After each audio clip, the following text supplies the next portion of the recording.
I'm at the TouraTexas Rally and I had an opportunity to test ride 3 bikes. The Royal Enfield Himalayan 450, the Triumph Tiger 900 Rally Pro, and also the Honda Transalp. Now I'm going to give you my first impressions and let you know who I think those bikes are for.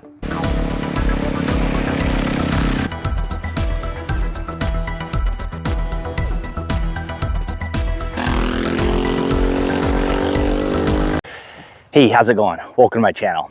As I said, I'm at the TouraTexas Rally here outside of Burnett, Texas. It has been hot this weekend. My bike said 94 yesterday during a ride. It is the end of October. That is not what I expected. It's better than camping in freezing and raining temperatures, but it is steamy here. It's also very dry as well and dusty. But one of the reasons I came here was to test ride a couple of different bikes. I like riding different bikes. It's a good experience. So those bikes were the Royal Enfield Himalayan 450, the Triumph Tiger 900 Rally Pro, and also the Honda Transalp. Now the Royal Enfield and the Honda were 2 bikes I have never ridden before, so I wanted to see what they were all about. I have some helmet footage that I'll show with my impressions, and then I will let you know what I think about each of those bikes and who I think they're for. All right, rolling out on the Transalp. Seat height is super low on this. Ground clearance, just looking from the skid plate, is pretty low as well. Not an adjustable suspension that everybody knows about. It's fairly comfortable sitting here. Legs are a little bit more bent than I was expecting. Clutch pull is nice. It's easy. Has the rider modes. I have it in gravel, so we'll see how this goes. The traction control is really kicking in. Oh, that is annoying as hell.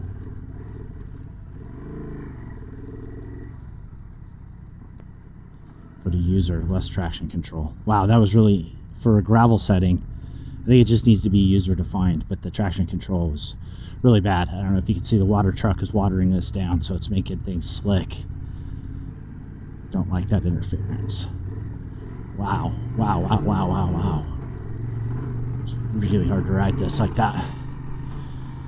Standing position, it's okay. This bike feels small. It feels incredibly small.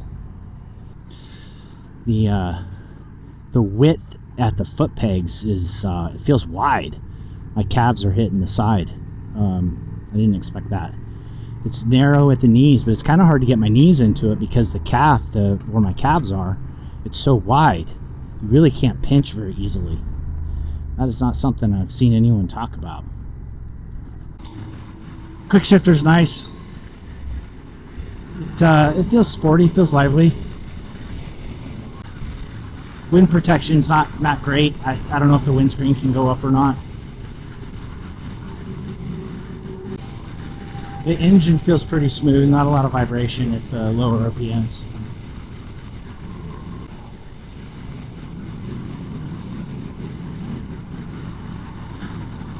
Feels a little slow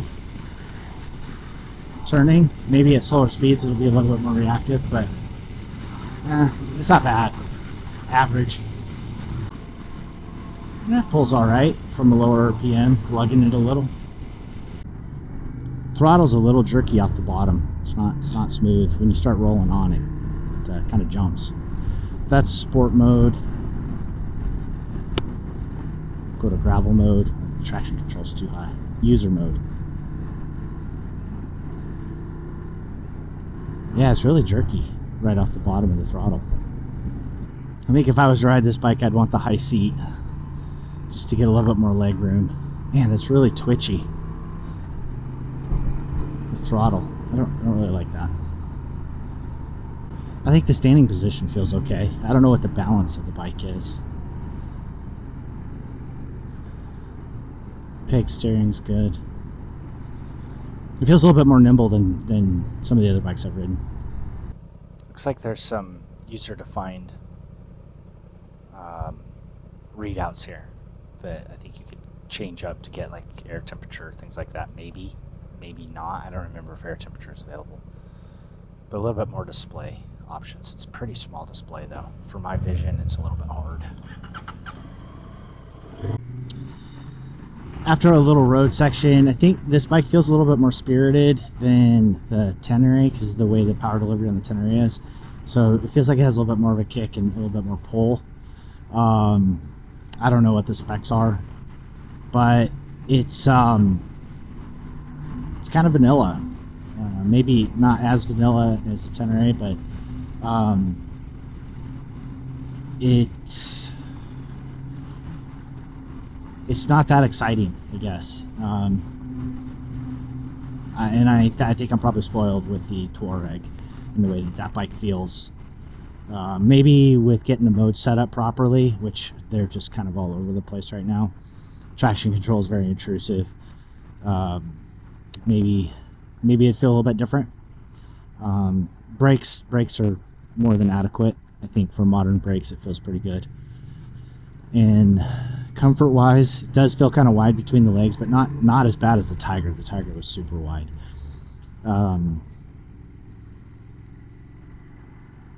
Yeah, I think this would be more. I really think it falls kind of more in the sport touring adventure side of things than it would be, more geared towards off-road because of the low ground clearance. But not to say that with a few modifications, some off-road tires, they couldn't be totally functional for doing BDRs. I think as a BDR bike it would be totally fine. It would do everything that you would want to do. Probably wouldn't do the expert sections on it, but I wouldn't do the expert sections on anything but more of an enduro dual sport type bike anyway, and I would not want to do it with luggage. So yeah, glad I'm having the experience of riding this bike to know what it's about. I think it's a step up from the Tenere. I think price wise it's less expensive.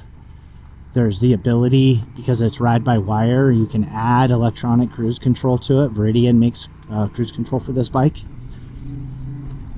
so you could make it a better long distance bike.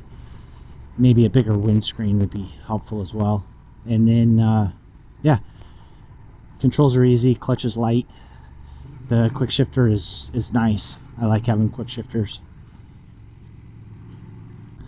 Alright, that concludes the ride on the Transalp. I think this bike, with given its base price, I think it's right around 10,000. It's pretty good. I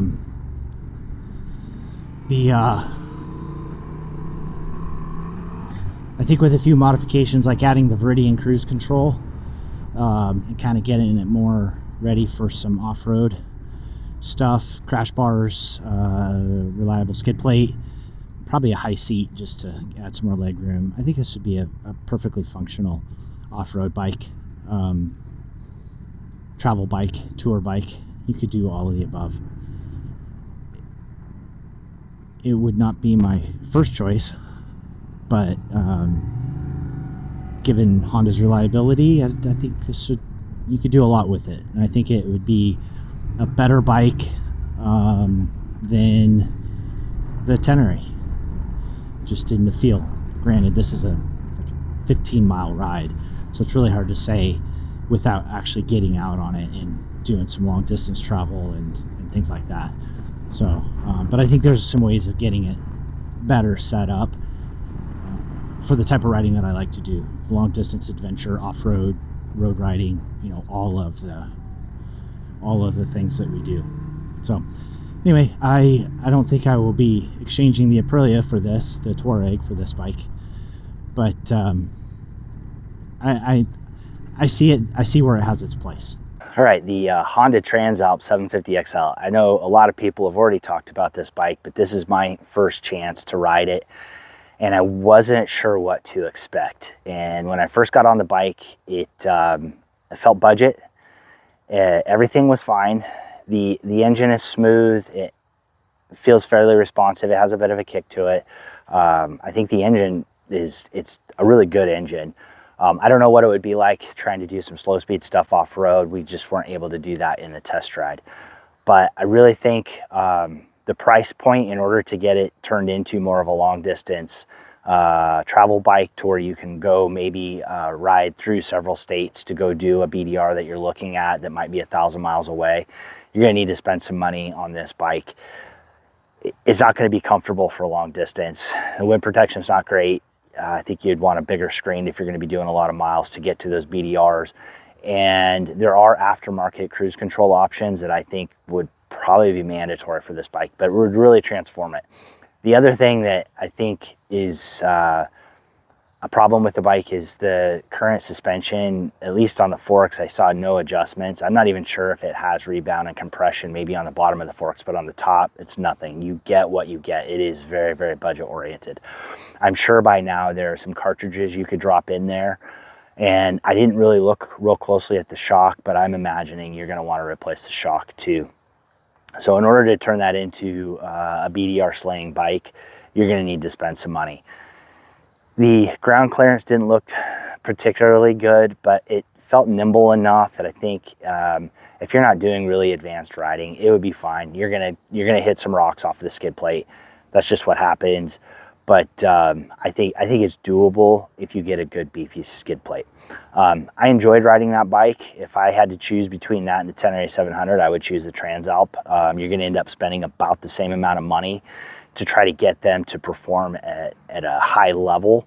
And I think what you'll get at the end of the Transalp is something that you can do thousands of road miles in order to do hundreds of dirt miles, where much more comfortably than you can on the Tenere. So between those two bikes, I think I would choose the Transalp.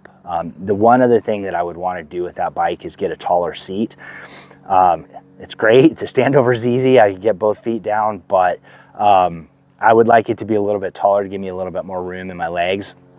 And I don't need to get both of my feet down, so that would give me a little more room.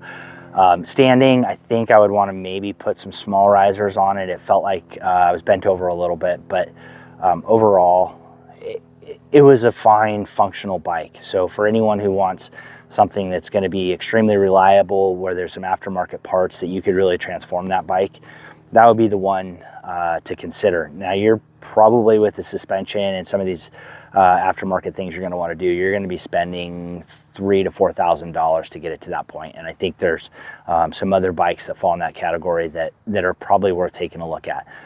If all you're going to be doing is road touring and you have no intentions of taking it off-road, I think it's a perfectly fine bike. I still would add cruise control to it to make those long miles, long days, and just straight roads feel a lot better. So that's my thoughts on the Honda Transalp. If you stuck to the end, I really appreciate it. Let me know if you've ridden any of these three bikes, what your thoughts on them are. If you have any ideas or thoughts of purchasing any of these three bikes, let me know why you are choosing to purchase those and what your experience has been with it. Remember, you can always make more money, but you cannot make more time. So get out and do that ride that you've been thinking about. Thanks for watching. Get out, do some riding, ride safe, and I will see you out there.